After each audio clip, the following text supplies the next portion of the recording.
नमस्कार शेतकरी मित्रांनो, आज आपण दिंडोरी तालुक्यातील देवठाण या गावामध्ये आलेलो आहे।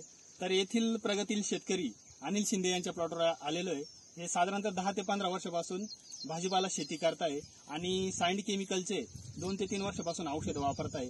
तर व्हायरसवर नियंत्रण मिळवण्यासाठी हे आपल्या कंपनीचे साइंड केमिकलचं कोणतं औषध वापरताय याबद्दल आपण माहिती जाणून घेऊया। नमस्कार, आपलं नाव सांगा।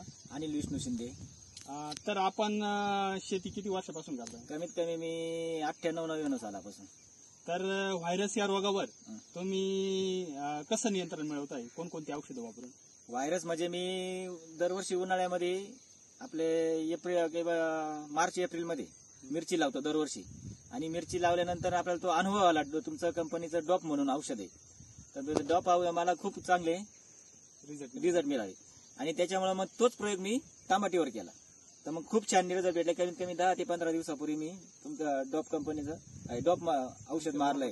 खूप चांगले रिझल्ट चांगले भेटले, काहीच अडचण नाही। तर शेतकरी मित्रांनो, पाऊस पडून गेलेला आहे आणि पुढे ऊन वाढण्याची शक्यता आहे। त्याच्यामध्ये व्हायरस वाढवणारं जे वाहक कीटक आहे, पांढरी माशी, इतर रस शोषक किडी, व्हायरस साठी कंट्रोल करण्यासाठी डॉप या औषधाची फवारणी घ्यायची आहे आणि आपल्या पिकाचं संरक्षण करायचं आहे। शेतकरी मित्रांनो, जर आपल्याकडे भाजीपाला पीक असेल, दोडका असेल, कारले असेल, टोमॅटो असेल, तर डॉप या औषधाची फवारणी घ्या आणि आपलं उत्पन्न चांगलं करा। धन्यवाद।